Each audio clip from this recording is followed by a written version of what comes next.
Creamer Media's Polity, I'm Shannon Derehove. Researcher and analyst Professor Raymond Suttner joins me for Suttner's View, a weekly commentary on South Africa's political scene. Welcome, Raymond. Thank you. Now, we have seen 3 successive weeks, or much of the last month, spent on an alliance summit and meetings of the components of that alliance. What weight should we place on these meetings?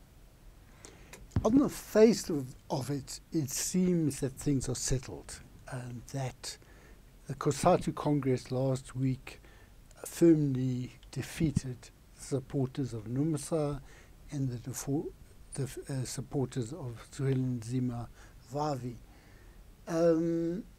But what does this really mean? Even the voting, look, I'm prepared to accept that the majority of the people did vote for Dlamini, but it is true that if you have an open vote and your General Secretary is watching you, you're not going to vote differently from the General Secretary. And I think there were these irregularities, the fact that the press was kicked out, things like that. But at the end of the conference, what does it mean that there is apparently supremacy of the existing leadership? Is COSATU a significant player in South African politics?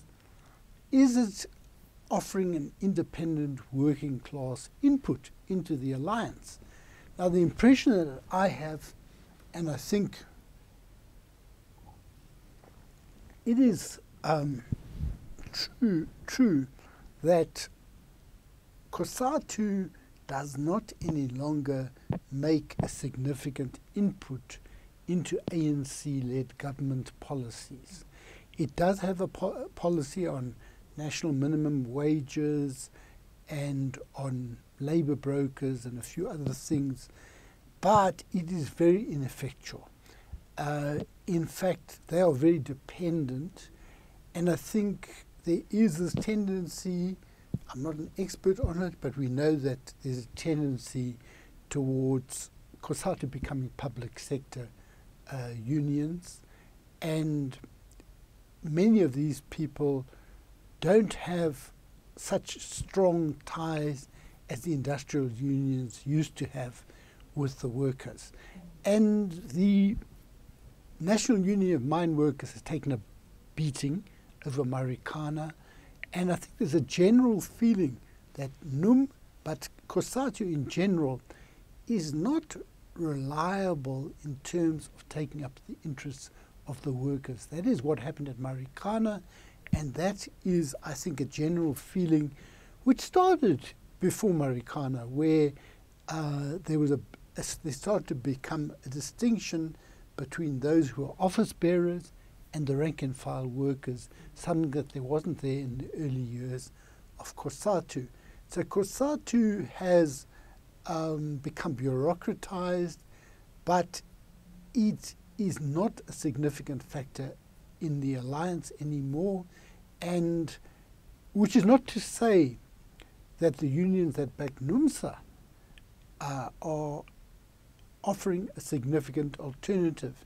They have indicated they're going to go back into the CEC, the Central Executive Committee of COSATU, and fight their positions within.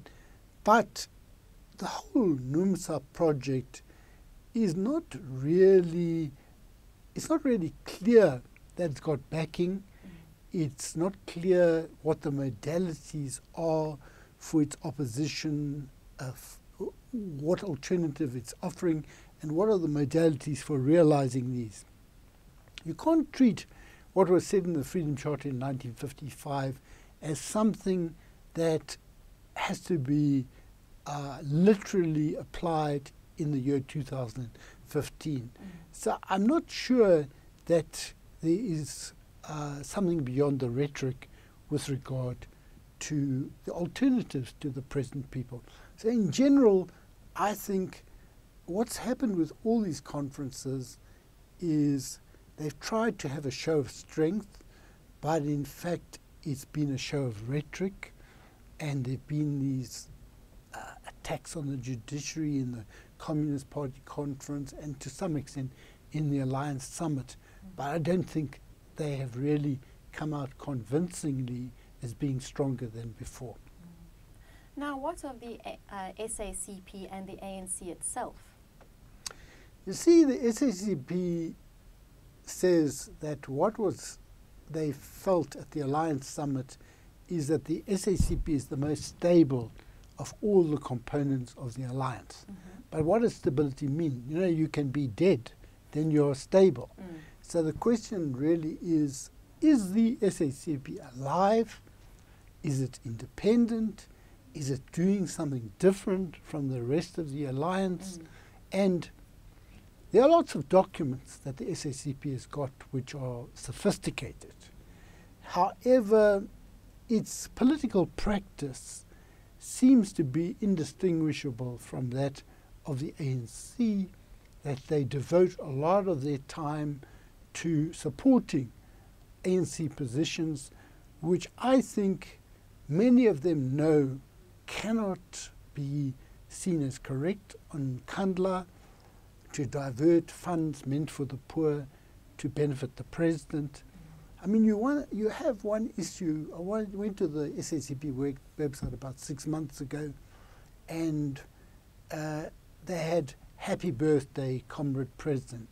Now, when you go to the histories of Stalin, you will see things like "Happy Birthday, Comrade Stalin." You know, there's a personality cult that they've allowed to develop.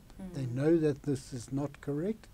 And the SACP was at one stage a very prestigious organization, partly because of the leaders that it's had. But you have now a very, some of the leadership who spend a lot of their time calling people counter-revolutionaries, using excessive language. But I don't think that the SACP has earned anything like the respect that it used to have. It's got the numbers. But again, with numbers, it's like saying you've got numbers, but what are they doing? Are they alive? Are they significant? And I think the SACP, COSATU and the ANC have at the moment reduced our politics into one of the politics of spoils. Now, I'm not sure where SACP fits into this, but many of them are councillors, ministers, and so forth. And in order to do this, you have to be in a relationship of patronage in relation to those who dispense these offices and things like that. Thank you very much for your insight. Thank you. That was Professor Raymond Suttner speaking to Creamer Media's Polity about the state of the ANC-led alliance.